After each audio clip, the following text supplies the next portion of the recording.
우리 아이들이 밥조차 삼킬 수 없게 만드는 그 끔찍한 고통의 원인은 바로 치아 통증일 가능성이 굉장히 높습니다. 그래서 이때 보호자님들께서 가장 먼저 생각을 바꾸셔야 하는 부분이 있습니다. 바로 입맛이 없나 보다가 아니라 어디가 아파서 못 먹는 걸까로 관점을 바꾸셔야 돼요. 깨진 치아에 날카로운 통증, 그리고 흔들리는 치아에 욱신거리는 고통이나 불타는 듯한 군음의 끔찍한 고통을 더 이상 참을 수 없다는 우리 아이들의 마지막 비명이자 필사적인 구조 신호입니다. 안녕하세요. 치아로 건강을 되찾아드리는 동물치과 이원장입니다. 반려견과 반려묘를 키우고 계신 보호자분들에게 세상에서 가장 행복한 소리가 뭐냐고 물으면 많은 보호자님들이 우리 아이가 와그작 사료를 맛있게 먹는 소리라고 말씀하십니다. 그런데 어느 날부터 밥을 싹싹 비우던 우리 아이가 밥을 갑자기 거부하고 고개를 이렇게 돌린다면 보호자님들의 마음은 정말 무너져 내리겠죠. 우리 아이가 왜 이러지? 사료가 질렸을까? 꾀병을 부리는 건가? 하면서 온갖 종류의 간식을 줘도 안 먹고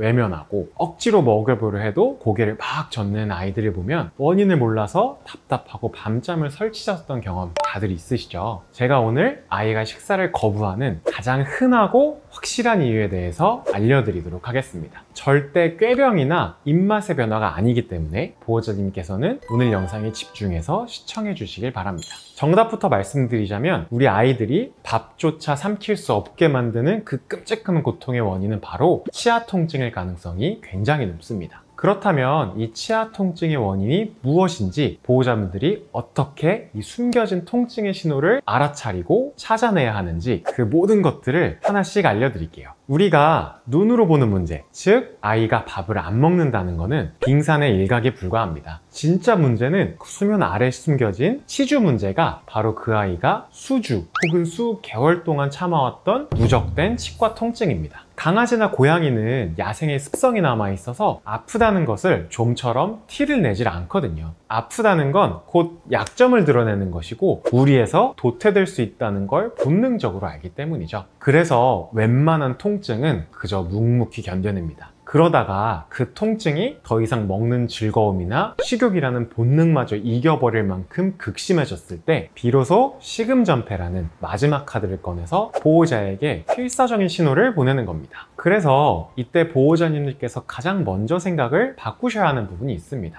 바로 입맛이 없나 보다가 아니라 어디가 아파서 못 먹는 걸까로 관점을 바꾸셔야 돼요. 대부분의 보호자분들이 오해하시는 게 사료가 질렸나? 더 맛있는 간식을 줘봐야겠다. 요즘 산책을 못해서 스트레스를 받았나? 나한테 서운한 게 있나? 하시는데 아이의 진짜 속마음은 정반대일 겁니다. 배고파 죽겠는데 그걸 입에 넣는 순간 끔찍한 통증이 또 시작될 거야. 아, 무서워서 먹을 수가 없어. 이처럼 먹는다는 행위 자체가 즐거움이 아닌 고문이 되어버린 아이들. 도대체 입안에서 무슨 일이 벌어지고 있는 걸까요? 밥도 못 먹게 만드는 극심한 통증의 원인 3가지를 말씀드리겠습니다. 첫 번째 원인은 딱딱한 간식이나 장난감, 심지어 돌멩이를 잘못 씹어서 이빨에 금이 가거나 아예 깨져버리는 치아 파절입니다. 사람도 이가 살짝 깨지면 엄청나게 시리죠. 그 깨진 틈으로 치아 속 신경까지 노출되었다면 상상만 해도 그 고통은 끔찍합니다. 밥알이 닿을 때마다, 물이 닿을 때마다, 혀가 스칠 때마다 입안에서 전기가 통하는 듯한 찌릿하고 날카로운 통증을 느끼게 됩니다. 강아지들도 마찬가지예요. 이렇게 치아가 파절된 아이들이 보통 보이는 행동은 첫 번째로 밥그릇 앞에서 먹고 싶어서 킁킁대지만 막상 먹으려고 하면 움찔거리면서 망설입니다. 두 번째는 사료 한두 알을 입에 넣었다가 깽 하는 비명을 지르면서 뱉어냅니다. 세 번째로는 한쪽으로만 씹으려고 고개를 이렇게 기울이거나 씹지 않고 그냥 삼킵니다.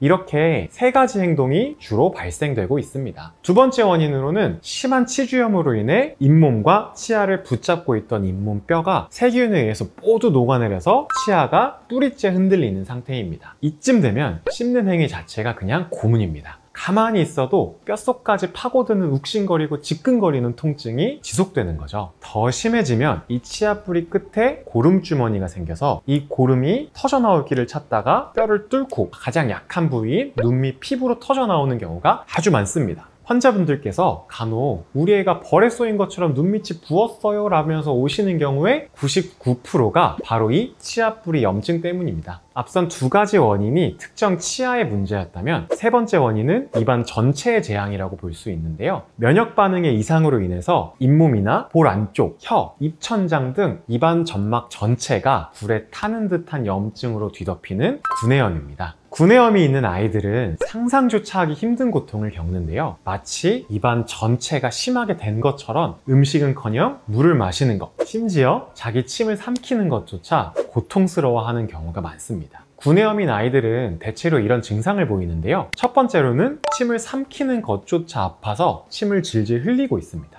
두 번째로는 입 주변을 만지려고 하면 비명을 지르거나 극도로 예민하게 반응을 합니다. 세 번째로는 입 주변 턱이 늘 떡져 있고 극심한 통증과 굶주림으로 매우 공격적인 성향을 보이기도 합니다. 이 모든 끔찍한 통증의 공통점은 그 원인이 우리 눈에 보이지 않는 잇몸 아래에 숨어져 있기 때문에 보호자님께서 손전등으로 이발을 아무리 들여다보셔도 진짜 원인을 찾을 수가 없습니다. 치아의 60%는 잇몸뼈 속에 묻혀 있기 때문에 겉으로 보이는 치아가 아무리 깨끗하고 멀쩡해 보여도 잇몸에 숨겨진 치아가 문제일 가능성이 굉장히 높습니다. 그래서 동물치과 치료에서 치과 전용 방사선 촬영이 선택이 아닌 필수인 이유입니다. 저희 오복동물치과병원에서는 치과 전용 방사선을 통해서 눈으로는 절대 볼 수 없는 치아 뿌리의 염증 상태, 금이간 위치, 그리고 잇몸뼈의 손상 정도까지 1mm 단위로 정밀하게 진단합니다. 이 과정을 통해서 비로소 우리는 아이의 진짜 통증의 근본 원인을 찾아낼 수 있는 거죠.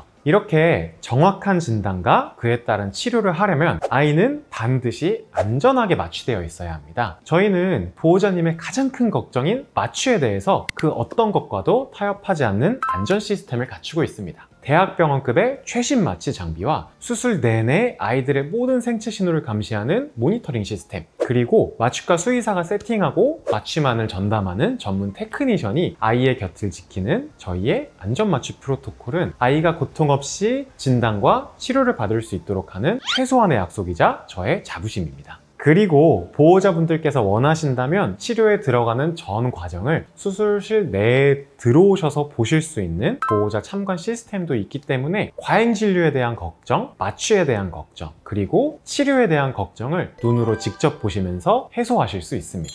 자, 오늘 내용 최종적으로 정리해 드리도록 할게요. 우리 아이의 식욕부진은 단순한 꾀병이나 입맛투정이 아닙니다. 깨진 치아에 날카로운 통증, 그리고 흔들리는 치아에 욱신거리는 고통이나 불타는 듯한 구내염의 끔찍한 고통을 더 이상 참을 수 없다는 우리 아이들의 마지막 비명이자 필사적인 구조 신호입니다. 보호자분들께서는 그 신호를 절대 외면하지 마시길 바라고요. 만약에 아이가 밥을 거부한다면 조금 더 지켜보자가 아니라 어디가 얼마나 아픈 걸까를 먼저 생각해 주시길 바랍니다. 그리고 그 숨겨진 통증의 원인을 찾기 위해서 꼭 전문가의 도움을 받으세요. 저희 오복동물치과병원은 말 못하는 우리 아이들의 침묵 속 비명에 가장 먼저 귀 기울이고 그 숨겨진 통증을 찾아내서 다시 맛있는 음식을 먹는 행복을 되찾아 드리겠습니다. 추가적으로 궁금한 점이 있으시면 댓글 남겨주시고요. 오늘 영상 도움되셨다면 구독과 좋아요 부탁드립니다. 여러분의 아이가 지금보다 더 건강하고 오랫동안 행복하게 함께 할 수 있도록 많은 정보 드리겠습니다. 지금까지 마포 오복동물치과병원 이성혁 원장이었습니다.